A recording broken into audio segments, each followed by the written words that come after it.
هل تصدق أن هناك ضجة في الولايات المتحدة وأوروبا في مهاجمة هذه الألعاب؟ ليش؟ ايش صاير؟ ايش فيهم؟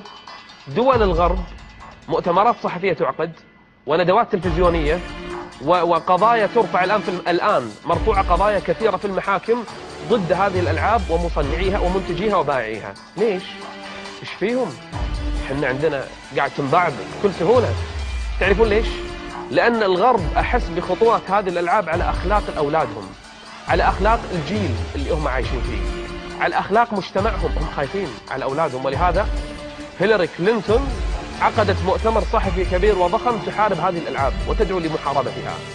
وهناك معدي لبرامج وبرامج تلفزيونية شهيرة يشاهدها 20-30 مليون إنسان، عقدت حلقات متخصصة لمحاربة هذه الألعاب. ايش صاير؟ ايش فيه الألعاب هذه؟ كل الآن بعض المتدينين بل أغلبهم علشان عياله ما يطلعون فضائيات حط لهم هذه الألعاب، ما يدري أن هذه الألعاب اليوم أخطر من القنوات الفضائية، اسمح لي حتى الإباحية.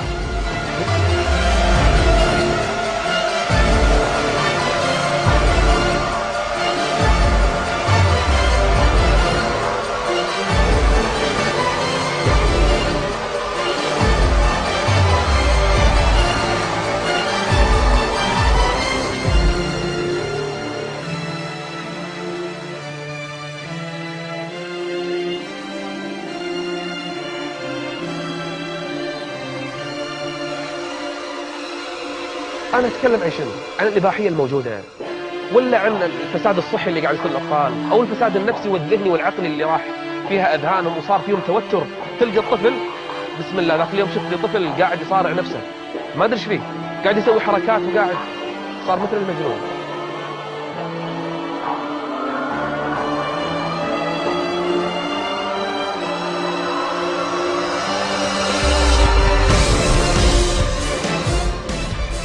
المصيبة الطامة الأكبر إن بعض هذه الألعاب الولد حتى يوصل لهذه المرحلة الإباحية اللي يفعل فيها الفاحشة، اللي يدخل ملها ليلي. باسم ملها ليلي؟ ملها ليلي بكل معنى الكلمة، كل شيء فيه. طفل ب7 سنين يدش يختار الفتاة ويدخل داخل ويسوي كل شيء.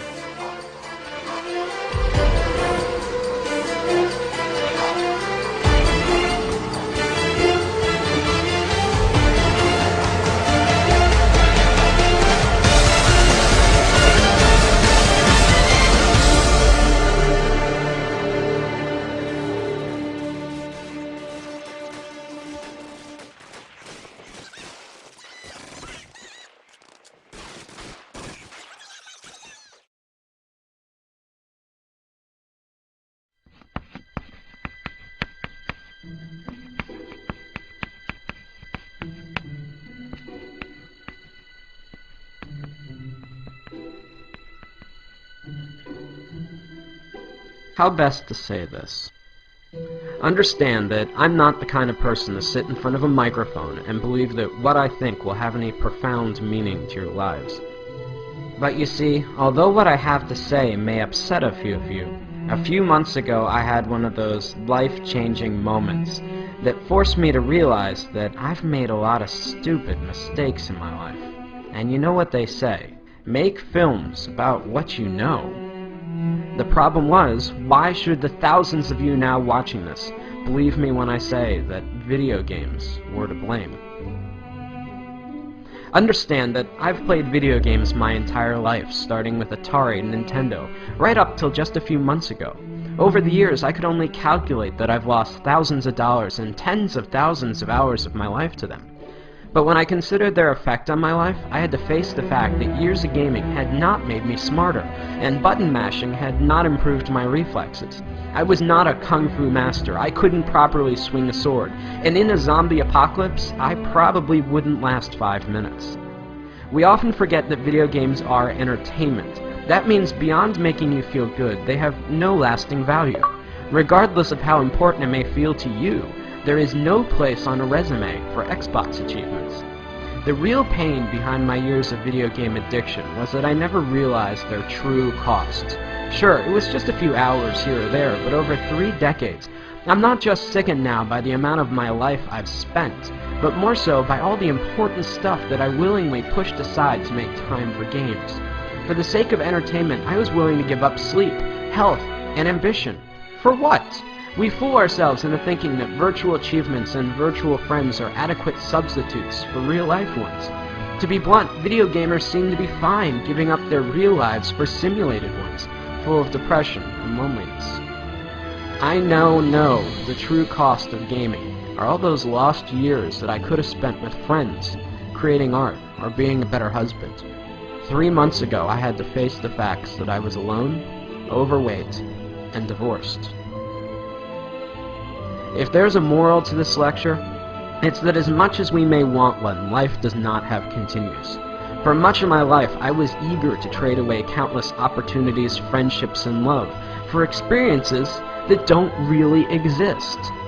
I guess what I'm saying is, it took me a long time to figure all this out, and along the way, I missed out on a lot of life.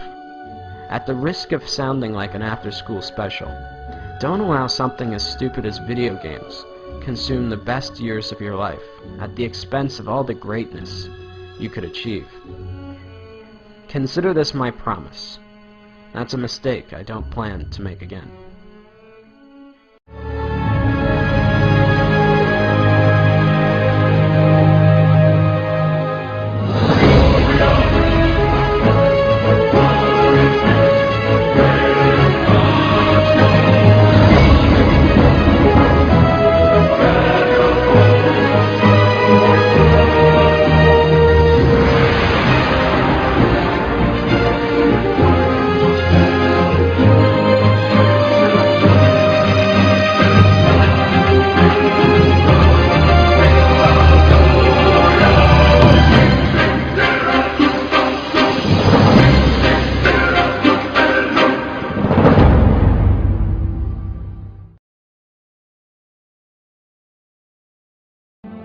Now, I know a lot of you are going to be angry or confused over the things that I'm saying.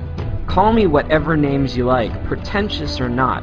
Understand that while I don't hate video games or the people that make them, I'm still worried about their overwhelming negative effects that they've had on my generation. But halfway through animating this film, I came across a documentary about the Penny Arcade convention, and that's when it hit me.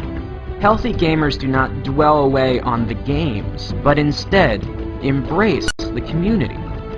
While there may not be value in the games themselves, anything that brings people together and builds communities that embrace who you really are can't be half bad. As I scan through the images of very different people, all united by a common interest, it gives me hope that something good may still come out of all this.